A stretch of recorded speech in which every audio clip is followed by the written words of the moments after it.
সড়কে শত শত প্রাণহানির কারণে এবারের ঈদটা বিভীষিকা হয়ে থাকবে। অথচ ২০২৫ সালের ঈদে ছিল সম্পূর্ণ ভিন্ন চিত্র। আগের ঈদে বাড়তি ভাড়া আদায়ের সুযোগ ছিল কম, লোক সমাগম হলেও কাউন্টারগুলোতে ছিল নিয়ম নীতির কঠোরতা। ফলে এক বছর আগে অন্তর্বর্তী সরকার মানুষের ঈদযাত্রা অনেকটা নিরাপদ করতে পেরেছিল। তবে এক বছর পর এসে সে চিত্রটা অনেকখানি বদলে গেছে। সড়কপথে বাড়তি ভাড়া আদায়ের অভিযোগ থেকে নৌপথে মর্মান্তিক দুর্ঘটনায় সমালোচনা হচ্ছে ব্যবস্থাপনা নিয়ে। ২০২৬ সালের ঈদযাত্রা এবং ২০২৫ সালের ঈদযাত্রার তুলনামূলক পার্থক্য দেখে নেওয়া যাক। অন্তর্বর্তী সরকার যেসব বিষয়ে সবচেয়ে বেশি সফল ছিল তার মধ্যে একটি হলো ঈদের সময় ঢাকা থেকে গ্রামমুখী মানুষের চলাচলকে সহজ করতে পারা। ঈদ ঘিরে লম্বা ছুটি দেওয়ার যে কৌশল অন্তর্বর্তী সরকারের সময় কাজে লেগেছিল তা অব্যাহত রেখে ১ মাস বয়সী বিএনপি সরকারও শুরুর দিকে বাহাবা পেয়েছে। কিন্তু ১৮ই মার্চ থেকে পোশাক কারখানায় একসঙ্গে ছুটিতে বাড়ি ফেরার চাপ আর ঝড় বৃষ্টির কারণে চন্দ্রা যমুনা সেতু হয়ে উত্তরের পথে দীর্ঘ যানজটে পড়ে ঘরমুখী মানুষ। ১৯ মার্চ এই ভোগান্তি চরমে ওঠে। ঠিক সময়ে বাস না আসা,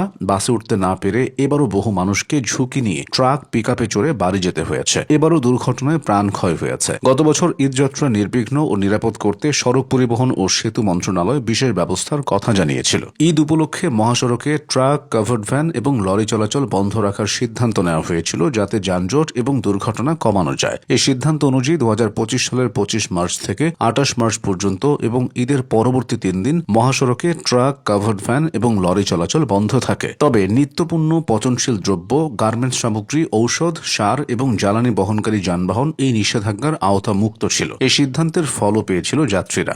যানজট থাকলেও তা দুর্ভোগের সীমা ছাড়িয়ে যায়নি, কমেছিল দুর্ঘটনার প্রবণতা। তবে এবার সে চিত্রটা ভিন্ন। সড়কপথ নিরাপদ করতে এবারও নানা ব্যবস্থা নেওয়া হয়েছে, কিন্তু তার সুফল পরিলক্ষিত হচ্ছে কম। দেশের বিভিন্ন রুটে বাস দুর্ঘটনার খবর আসছে। সবচেয়ে নিরাপদ হিসেবে বিবেচিত নৌপথ ও রেলপথেও দুর্ঘটনা থেমে নেই। রাজধানীর সদরঘাটে লঞ্চ সংঘর্ষে দুজনের প্রাণহানি এবং বগুড়ার আদমদিঘিতে নীলসাগর এক্সপ্রেস ট্রেনের বগি লাইনচ্যুত হয়ে বহু যাত্রী আহত হওয়ার ঘটনা সেটাই প্রমাণ করে। ঈদযাত্রায় ঘরমুখী মানুষের জন্য রেলপথ একটি বড় বিকল্প। ২০২৫ সালে ঈদের সময় সেখানে ছিল সবচেয়ে বেশি স্বস্তি। কমলাপুর রেল স্টেশনে প্রতিদিন সব ট্রেনই ছেড়েছিল নির্দিষ্ট সময়। সেবার ঈদে যাত্রীদের বাড়তি চাপ সামলাতে ৫ জোড়া ঈদ স্পেশাল ট্রেন চালু করা হয়েছিল। এছাড়া রেলের আন্তনগর ট্রেনগুলোতে যুক্ত করা হয়েছিল ৪৪টি নতুন কোচ। যাত্রীদের ভোগান্তি কমাতে টিকিট ছাড়া প্ল্যাটফর্মে প্রবেশ এবং ট্রেনের ছাদে ভ্রমণ ঠেকাতে প্রশাসন তৎপর ছিল। কমলাপুর রেল স্টেশনের পাশাপাশি জয়দেবপুর ও বিমানবন্দর রেলওয়ে স্টেশনেও নেওয়া হয়েছিল বিশেষ ব্যবস্থা। সময় মেনে ট্রেন স্টেশন ছেড়ে যাওয়ায় স্টেশনে অতিরিক্ত যাত্রী জড়ো হয়নি।